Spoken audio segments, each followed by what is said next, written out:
Nature documentaries, at what cost?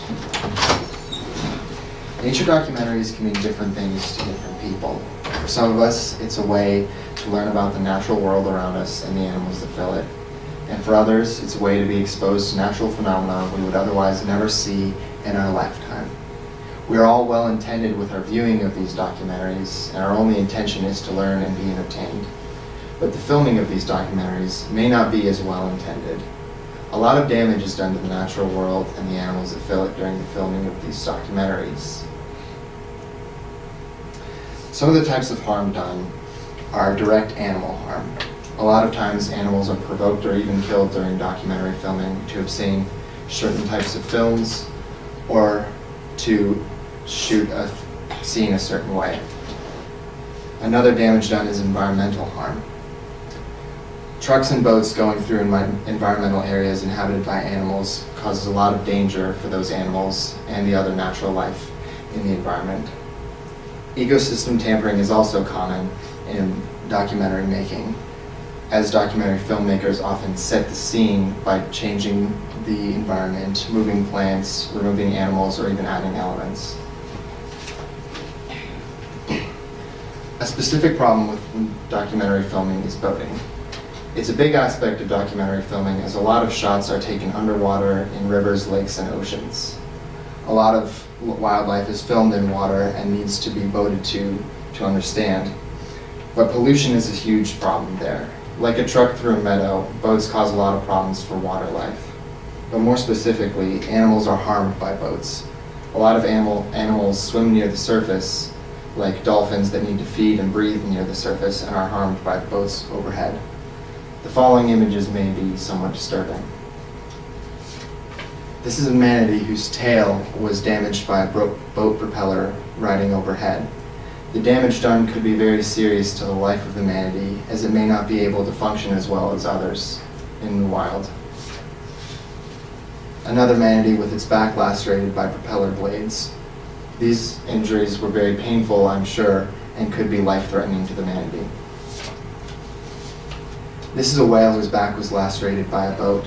These injuries could be very serious and life-threatening and could certainly shorten the lifespan of the animal. What could be fixed is reduced boat traffic. A lot of areas should be protected areas without boat traffic allowed at all. Boats could still go near the area so that divers could enter and obtain the film necessary, or manually piloted drones could be introduced to the waters. Reduced presence of humans in general would help the problem. Humans are interacting too much with animals in their environments and causing too much harm. We need to stay out of the way and introduce methods of filming that reduce the amount of presence and interaction. Our natural world is in danger, and humans are the problem. We have to recognize the problem and find ways to fix it before it's too late. Things are moving too quickly and too dangerously for animals in their environments, so we need to come up with solutions and end malpractice to protect the animals in their environments.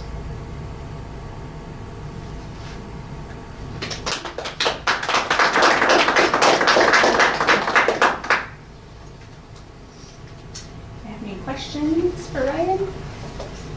Yes.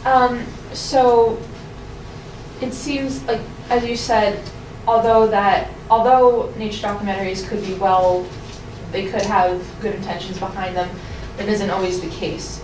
So I guess what I'm saying is, would you say that most documentary makers do place what I'm going to call Hollywood before the safety of the environment that they're filming? Or I would say so, yeah. I think oftentimes it's about making a very watchable film instead of conservation. Mm-hmm. Is there something we can do to be responsible viewers, to know whether a particular film is practicing responsible practice, for instance? I suppose one way would be to demand better, to speak out, because some people just don't watch or even boycott, but it's not a big effect. The film companies are still going to make probably as much money either way. Schools especially that use films for educational purposes should only invest in films and educational materials that they know to be ethical. How do you know something's ethical? Like, how could you tell with a documentary? That's harder to find out. More research needs to be done. Usually if you dig a little deeper, there's usually interviews with the film crews and cast and things like that. It's usually not apparent upon watching whether it was, there's not a lot of backstage filming, but sometimes if you dig a little deeper you can find it. Sometimes it won't be information, so it's hard to judge. I just wanted to add on that there's documentaries that make documentaries on like these unethical experiences. Yeah. So you can also. Okay. So my question, is there any specific documentaries or filmmakers that you know of that are actually more environmentally friendly and ethical? So a good example is BBC's Planet Earth. In 2001, when they made their first documentary, there was more ground filming and film crews involved. And when you watch the second one, made in 2015, you can explicitly tell the difference by like all the drone filming and all the submarines used that are not manned. Mm-hmm. So is there no sort of, what you call, like, good housekeeping seal of approval that goes on documentaries to say there's nothing like that? No third-party board or something that sort of gives a stamp of approval to any? I don't know the Nothing like answer to that right now. There but must I not don't be, think or so. I bet you know about it, right? Yeah, okay. Is technology the only answer?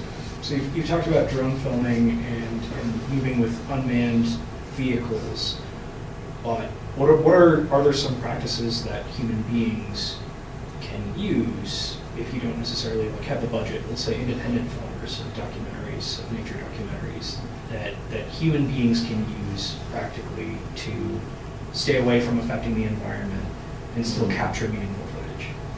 Yeah, well, technology can be part of the solution, but it can also be part of the problem. Like the more we are present with our cars and trucks and boats and things like that, the worse things can be. So sometimes the best solution is just, one or two people interacting very minimally without a lot of gear or technology, just small camera equipment, without interacting directly with the animals, without setting up perches or anything like that, just on their own.